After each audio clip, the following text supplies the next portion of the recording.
Hello student, good morning to you all. Welcome back in our maths class. I am Sweta Singh, your maths teacher from St. Xavier High School, Badalganj. Okay, so as you know, so now we start with our exercise, and exercise number 1.3 है ना.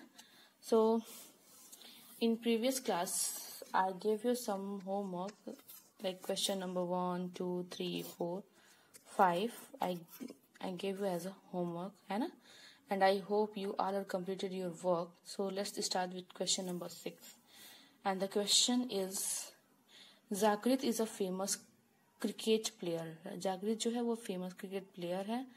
He has so far scored 7,890 runs in a test match. उसने 7,890 run test match में बनाए हुए हैं. ठीक है.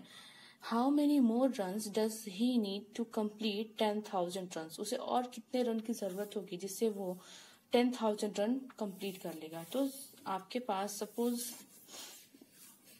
देखो यहाँ पे आपके पास आप किसी फंक्शन कोई फंक्शन आपके स्कूल में ऑर्गेनाइज होती है ना, आपको कितने देने हैं 10 रुपीज देने हैं उसके लिए. ठीक है. और आपके पास 5 रुपीज ऑलरेडी है. ठीक. तो आप बताइए कितने रुपीज और आपको मिल जाए जिससे आप 10 रुपीज स्कूल में किसी भी फंक्शन में आप दे पाओ. क्या करोगे आप इस 10 से 5 को माइनस करोगे ना. 10 से क्या करोगे 5 को माइनस करोगे तो क्या आएगा आंसर 5 ही आएगा. मतलब 5 रुपीज आपको और चाहिए जिससे आपका टोटल कितना रुपीज हो जाएगा 10 रुपीज हो जाएगा. तो सेम वैसे ही आपको यहाँ पे भी करना है. सेम वही प्रोसेस आपको यहाँ पे भी करना है. आप क्या करोगे 10,000 से आप 7,890 को माइनस कर दोगे. इसको क्या करोगे माइनस कर दोगे, मतलब इसका डिफरेंस निकालोगे. जो माइनस करोगे जो आंसर आएगा, जो भी रिजल्ट आएगा वही आपको क्या होगा आंसर होगा. ठीक. तो आपको इसको माइनस करना. इन सबको आपको वर्ड प्रॉब्लम के थ्रू ही करना है. इस चीज माइंड में रखिएगा. आप वर्ड मतलब स्टेटमेंट के साथ करना है. ठीक. स्टेटमेंट आप राइट करोगे इन सबका. तो इसमें आपको सिर्फ क्या करना है माइनस कर लेना है. कर लेंगे आप. Okay. So next question is question number 7.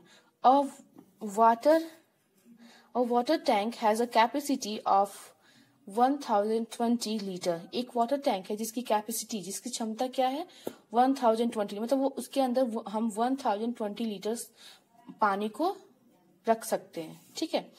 How many buckets, कितनी हमें बाल्टी की जरूरत होगी ईच ऑफ 20 लीटर्स कैपेसिटी. उन जो बाल्टीज होंगी उनकी कैपेसिटी कितनी होगी 20 लीटर्स की होगी. मतलब एक बकेट की कैपेसिटी कितनी होगी 20 लीटर्स की होगी. ठीक. Can be filled from the water tank. जिसको हमें कितने ऐसे बकेट की जरूरत होगी जिनको हम वाटर टैंक से भर पाए. ठीक है. तो देखो एक बकेट की कैपेसिटी कितनी है 20 है, और टोटल कितना है वाटर टैंक की कैपेसिटी कितनी है 1020 लीटर है. तो आप क्या करोगे 20 से 1020 लीटर्स को क्या करोगे डिवाइड कर दोगे. तो नंबर ऑफ बकेट्स हमें पता चल जाएंगे. आप क्या करोगे इनको आप डिवाइड कर दोगे. ठीक है. कर लेंगे. 6 आपको माइनस करना है, 7 को डिवाइड करना है. ठीक. क्वेश्चन नंबर 8 देखिए. A student added 196 to 67,394 instead of 169. एक स्टूडेंट ने ऐड कर दिया क्या 196 को इस नंबर में 67,394 में, बल्कि उसे ऐड किस में करना था 169 को ऐड करना था. 169 को ऐड करना था लेकिन उसने ऐड क्या कर दिया इस नंबर को ऐड कर दिया. ठीक है. तो how much was his answer greater than the correct answer. तो कितना उसका आंसर ज्यादा है करेक्ट आंसर से. ठीक है. तो देखो इसका क्वेश्चन नंबर 8 हाँ देखो क्वेश्चन नंबर 8 रॉन्ग आंसर क्या आ जाएगा. आप इन दोनों को ऐड कर दो. ये आपका रॉन्ग आंसर होगा, क्योंकि इसने इसको ऐड कर दिया था ना। राइट आंसर क्या हो जाएगा, आप इसी नंबर में अगेन इस वाले नंबर को ऐड कर दो। ठीक, ऐड कर दिया तो ये हमारा राइट, ये आंसर आना चाहिए था, लेकिन आया क्या है, ये आंसर आया है। ठीक, तो कितना ज्यादा है इसके लिए हम क्या करेंगे, डिफरेंस निकालेंगे, दोनों को माइनस करके इनका डिफरेंस निकालेंगे। तो दोनों को हमने क्या किया, माइनस कर दिया। ठीक, जब माइनस किया, तो ये जब माइनस कर दिया तो कितने नंबर का डिफरेंस आ गया, 27 का। इसका मतलब है कि जो उसका आंसर था वो 27 नंबर्स ग्रेटर था करेक्ट आंसर के। ठीक, ठीक है, कर लेंगे। चलिए, तो क्वेश्चन नंबर 8 हो गया।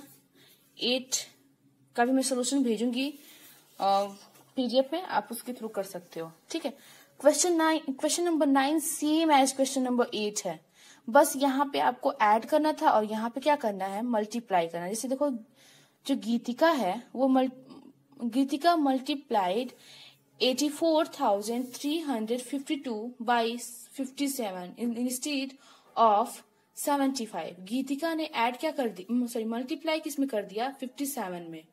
इस नंबर की मल्टीप्लाई किसमें कर दिया, 57 में, लेकिन करना किससे था, 75 से था।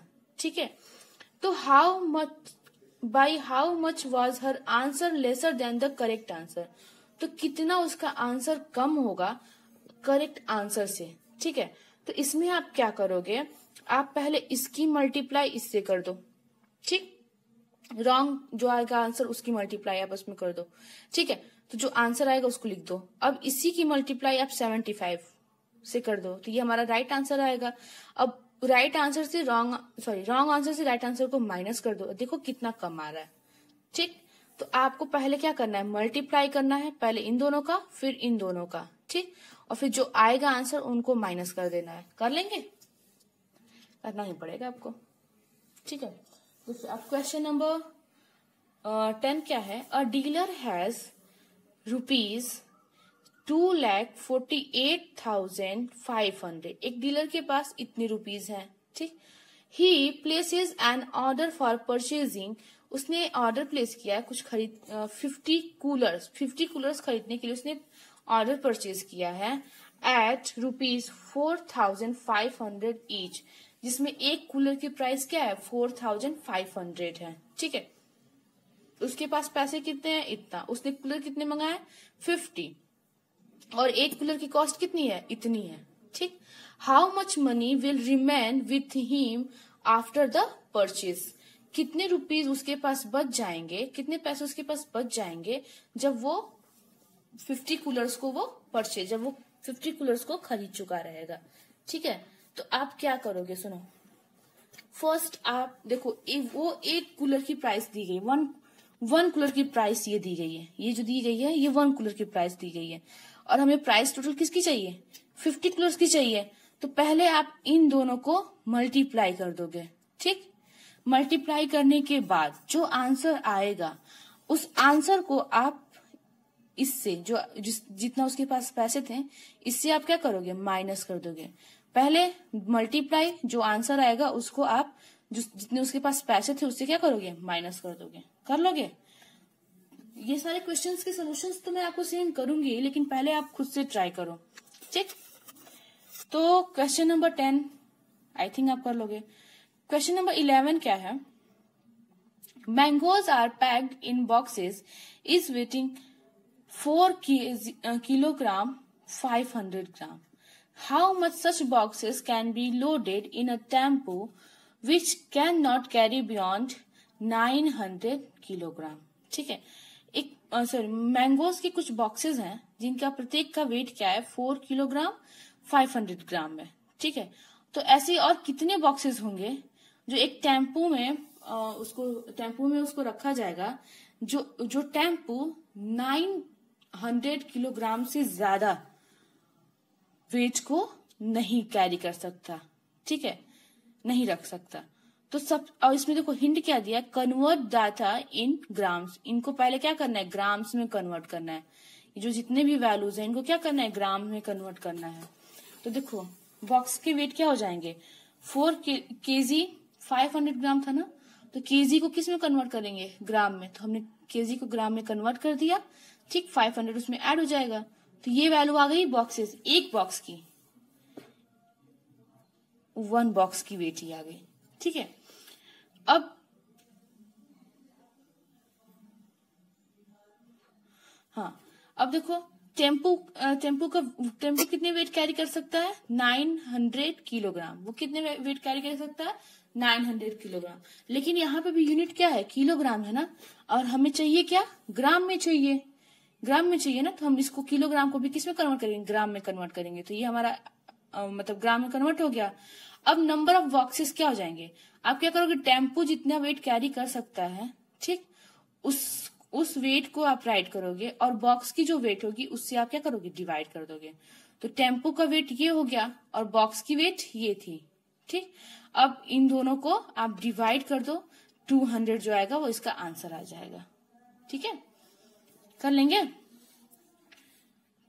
देखो सबसे पहले इनको ग्राम्स में कन्वर्ट किया, ग्राम में कन्वर्ट करने के बाद नंबर ऑफ बॉक्सेस ही पूछ रहा है ना, तो आप क्या करोगे, इन दोनों को आपस में डिवाइड कर दोगे। जब डिवाइड कर दोगे तो जो इनका क्वेश्चन आएगा वही क्या होगा, हमारा आंसर होगा, ठीक।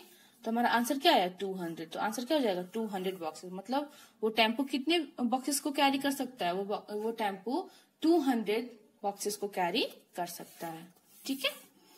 क्वेश्चन नंबर 12 देखो, for making 18 shirts a long piece of cloth measuring 38 metre 70 centimetre is required, ठीक है। 18 शर्ट्स को बनाने के लिए जो कपड़े की जरूरत थी वो कितनी है, 38 मीटर 70 सेंटीमीटर की जरूरत है, ठीक है। How much cloth is used for making each shirt, प्रत्येक शर्ट को मतलब एक शर्ट को बनाने में कितने कपड़े की जरूरत होगी। ये तो 18 शर्ट्स के बनाने के लिए था ना, और हमें अगर एक शर्ट बनाना हो तो कितने कपड़े की जरूरत होगी। तो इसको भी क्या करोगे आप, डिवाइड करोगे, इसको भी क्या करोगे, डिवाइड करोगे। लेकिन उससे पहले कन्वर्ट डाटा इन सेंटीमीटर्स, इस डाटा को किसमें कन्वर्ट करना है, सेंटीमीटर में। तो देखो 18 को किसी भी यूनिट में कन्वर्ट नहीं करना है, ये काउंटिंग है, ये मेजरमेंट नहीं है। तो 18 को तो नहीं कन्वर्ट करना है, कन्वर्ट किसको करना है, ये जो 38 मीटर है ना, इसको कन्वर्ट करना है। तो 38 जो मीटर है, आप इसमें क्या करोगे, 38 मीटर 70 सेंटीमीटर, यही है ना। तो 38 मीटर को आप कन्वर्ट कर दोगे सेंटीमीटर में, ठीक है। तो ये आपका आ जाएगा, ये कन्वर्ट हो जाएगा किसमें, सेंटीमीटर में, ठीक। अब इसको क्या करोगे आप, 18 से डिवाइड कर दोगे, तो जो आएगा वही आपको क्या हो जाएगा, आंसर हो जाएगा, ठीक। आई होप क्वेश्चन नंबर 6, 7, 8, 9, 10, 11, 12 आप कर लोगे, ठीक है। तो इसको करिएगा, नहीं होगा तो फिर मैं आपको सोल्यूशन तो सेंड करूंगी, ठीक है। चलिए थोड़ी सी बात कर लेते हैं एस्टिमेशन और अप्रोक्सीमेशन पे बात करते हैं, ठीक, जो हमारा न्यू टॉपिक है। तो जैसे आप अब देखो ये होता क्या है, मतलब एस्टिमेशन हम क्या करते हैं, अप्रोक्स ये क्या होता है। जैसे आपसे कोई आस्क करे कि आपके स्कूल में नंबर ऑफ स्टूडेंट्स कितने हैं, तो क्या आपको एग्जैक्ट वैल्यू पता है, नहीं पता है ना। तो आप भी क्या बोलते हो, बोल देते हो लगभग 1000 होंगे, यही बोलते होगे ना। तो वही जो लगभग आप बोल रहे हो, मतलब जब हमें किसी भी चीज की एग्जैक्ट वैल्यू नहीं पता होती है तो हम अप्रोक्स मान लेते हैं कि हाँ इतना हो सकती है वैल्यू, ठीक है। तो वही उसी क्वेश्चंस को हम कैसे करते हैं उसके बारे में हम इस टॉपिक पे पढ़ेंगे, ठीक है। जैसे मान लीजिए कहीं पे क्रिकेट हुआ, क्रिकेट मैच तो होते ही रहता है ना, तो आप अक्सर देखते हो कि रिपोर्टर्स कहते हैं कि हाँ इतनी भीड़ वहां पे आई थी, क्राउड जो थी वहां अप्रॉक्स इतने नंबर ऑफ पीपल्स आए थे वहां पे। या फिर किसी का कोई स्पीच दे रहा होता है, जब इलेक्शंस होते हैं तो वहां पे जब लीडर्स जाते हैं अपना स्पीच जब देते हैं, वो भाषण देते हैं, तो वहां पे भी भीड़ इकट्ठी होती है ना, तो वहां पे भी बोला जाता है कि अप्रॉक्स इतने लोग आए थे, ठीक। तो उन्हीं सबको करने के लिए हम लोग, जिससे जब हमें एग्जैक्ट वैल्यू नहीं पता होती है तो हम अप्रॉक्स को कैसे सॉल्व करते हैं उसके बारे में हम बात करेंगे, ठीक है। तो सबसे पहला टॉपिक आता है वो क्या, estimation estimating to the nearest tens by rounding off. अब नियरेस्ट टेंस के बारे में बात करेंगे। किसके बारे में? नियरेस्ट टेंस के बारे में। देखो हम सबसे लोएस्ट से स्टार्ट करते हैं, ठीक है। नियरेस्ट टेंस में क्या होता है, देखो मान लो हमारे पास कोई नंबर है, दो नंबर से मैं बता दे रही हूँ, एक 37 है, एक 34 है, और हाँ बस ये दो नंबर है। देखो इसमें क्या होता है, रूल क्या होता है, देखो if the digit at ones place is lesser than 5, अगर डिजिट जो होता है वो 5 से कम होता है, ठीक, तो रिप्लेस इट बाय 0, इसको हम क्या करेंगे, 0 से रिप्लेस कर देंगे और ये नंबर वैसे के वैसे रहेगा। वंस प्लेस की जो वैल्यू होगी उसको 0 से रिप्लेस कर देंगे और वो नंबर जो टेंस प्लेस की वो वैसे रहेगा। लेकिन if the digit at ones place is 5 और मोर देन 5, अगर यहाँ पे 5 या 5 से ज्यादा वैल्यू है, increase the tens digit bye 1, तो हम इसको क्या करते हैं, 1 डिजिट इंक्रीज कर देते हैं, मतलब ये 4 हो जाता है और 1 प्लेस की जीरो वैल्यू क्या हो जाती है, 0 हो जाती है, ठीक। तो देखो जैसे मान लो ये 10 नहीं, देखो जब कभी भी वंस प्लेस पे जब कभी भी वैल्यू 5 से कम होती है तो हम टेंस प्लेस की वैल्यू को वैसे ही लिखते हैं, बस वंस प्लेस की वैल्यू क्या हो जाती है, 0 हो जाती है, ठीक। और जब कभी भी हमारे वंस प्लेस की वैल्यू 5 या 5 से ज्यादा होती है तो टेंस प्लेस में +1 हो जाता है, मतलब टेंस प्लेस एक नंबर इंक्रीज कर जाता है, वो 4 जाता है और वंस प्लेस 0 हो जाती है, ठीक। तो आपको ऑलवेज बस यही याद रखना है कि जब कभी भी एस्टिमेशन आप राउंड अप कर रहे हो, नियरेस्ट वैल्यू फाइंड आउट कर रहे हो, तो अगर आप टेंस प्लेस के लिए फाइंड आउट कर रहे हो तो आप वंस प्लेस की वैल्यू को देखोगे, ठीक है। अगर यहाँ पे वैल्यू 1, 2, 3, 4 होती है, ठीक, तो हम क्या करते हैं, ये जो टेंस प्लेस की वैल्यू है उसको वैसे ही लिखते हैं और वंस प्लेस हमारा क्या हो जाता है, 0 हो जाता है, ठीक है। अगर हम 5, 6, 7, 8, 9 ये वैल्यू है वंस प्लेस पे, तो हमारी वैल्यू टेंस प्लेस में 1 इंक्रीज कर जाती है और ये जो वंस होता है वो 0 हो जाता है, ठीक है। कर लेंगे। जैसे मान लो यहाँ पे एक एग्जांपल मैं और लेती हूँ, जैसे यहाँ पे आ गया 53, तो देखो वंस प्लेस पे वैल्यू क्या है, 3 है ना, तो कितनी वैल्यू पे हमारे टेंस प्लेस इंक्रीज नहीं करती है, इन्हीं 4 वैल्यूज पे ना। तो यहाँ पे जब 3 है तो आप ये 5 को वैसे ही लिखोगे, ठीक, और ये वैल्यू क्या हो जाएगी, 0 हो जाएगी, ठीक है। अगर यहीं पे 58 होता तो ये जो 5 है ना वो 6 हो जाता, वो क्या हो जाता है, 6 हो जाता है और ये वैल्यू क्या हो जाएगी। ये ऑलवेज जो देखो जिस भी प्लेस की बात कर रहा होगा ना, उसके बाद के जितने भी डिजिट होंगे वो सब 0 होते चले जाएंगे, ठीक है। तो यहाँ टेंस प्लेस की बात कर रहा था तो वंस वाली वैल्यू क्या हो जाएगी, 0 हो जाएगी, ठीक। अब और ये चीज बस इतना याद रखो कि जब कभी भी 5, 6, 7, 8 होगा, 8 या 9 होगा, तो आप जो टेंस प्लेस जिस भी प्लेस के बारे में पूछ रहा होगा उसमें +1 हो जाता है, ठीक। और अगर 1, 2, 3, 4 होगा तो जो वैल्यू जैसे थी वैसे ही रहेगी, बस उसके जो लास्ट वाले नंबर्स होंगे, प्लेस वैल्यूज होंगी, वो क्या होंगी, 0 हो जाएंगी, ठीक है। अब देखो estimation to the nearest 100 by rounding off. अब नियरेस्ट 100 की बात करेंगे, सेम जैसे आपने टेंस की बात की थी ना, वैसे ही 100 का होता है। तो टेंस में हम कौन से प्लेस वैल्यू को देखते थे, हम टेंस में वंस प्लेस को देखते थे ना। अब यहाँ पे 100 में क्या हो जाता है, 100 में आपका हम टेंस प्लेस की वैल्यू को देखते हैं, जैसे 7, 8, 3 और 7, 2, 4, ये है ना। जब इसका एस्टिमेशन करोगे 100 प्लेस के लिए, तो आप टेंस प्लेस की वैल्यू को देखोगे, किसकी देखोगे, टेंस प्लेस की वैल्यू को। अगर यहाँ पे आपका 5, 6, 7, 8, 9 ये है, तो हमारा जो 100 प्लेस की वैल्यू है वो +1 हो जाएगा। तो यहाँ पे 7 है तो क्या हो जाएगा, 8 हो जाएगा और बाकी जितने भी डिजिट्स हैं वो क्या हो जाएंगे, 0 हो जाएंगे, ठीक है।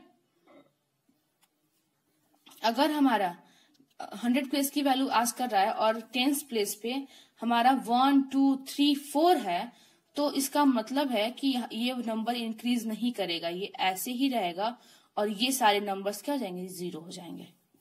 तो जिसके बारे में पूछेगा उसके जस्ट राइट वाले डिजिट को देखिएगा, राइट नंबर, जिस भी प्लेस वैल्यू के बारे में पूछेगा, आस्क करेगा, उसके राइट वाले को देखिएगा कि वहां पे कौन सा नंबर, कौन सा डिजिट है। अगर 4 तक डिजिट है तो वो जो जिस प्लेस वैल्यू को आस्क कर रहा होगा वो वैसे ही लिखा जाएगा, बाकी जितने भी नंबर्स होंगे वो 0 हो जाएंगे। लेकिन अगर हमारा ये 5 या 5 से ज्यादा है तो जो हमारा 100 प्लेस होगा उसमें +1 इंक्रीज हो जाएगा और उसके बाद ये जो टेंस और वंस की जो वैल्यू है वो क्या हो जाती है, वो 0 हो जाती है। ठीक है, तो आई होप आप कर लोगे इसको। ठीक, तो आज मैं आपको दूंगी ट्राई दीज 1 का 4th। ठीक है, इसमें आपको round up off following numbers to nearest 10 के बारे में बताना है। देखो ये 21 है ना, तो ये 2, ये 1 प्लेस की वैल्यू है, 1 प्लेस की वैल्यू है, तो क्या ये यहाँ पे क्या है, 1 है ना। देखो ऐसे लिखो, करोगे कैसे आप, 21 है बताना है। देखो ये अब ये 1 प्लेस की वैल्यू देखेंगे, यहाँ पे क्या है 1 2 3 4 अगर रहेगा तो ये नंबर इंक्रीज नहीं करता है ना, तो हम यहाँ पे 2 राइट करेंगे और ये क्या हो जाएगा, 0 हो जाएगा। ठीक, आप तो ऐसे नहीं करोगे 20, आप क्वेश्चन नंबर 1 का ए आप लिखोगे राउंड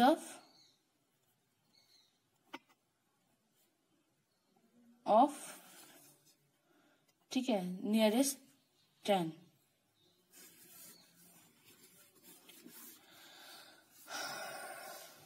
राउंड ऑफ 21 ऐड करो, 21 राउंड ऑफ नियरेस्ट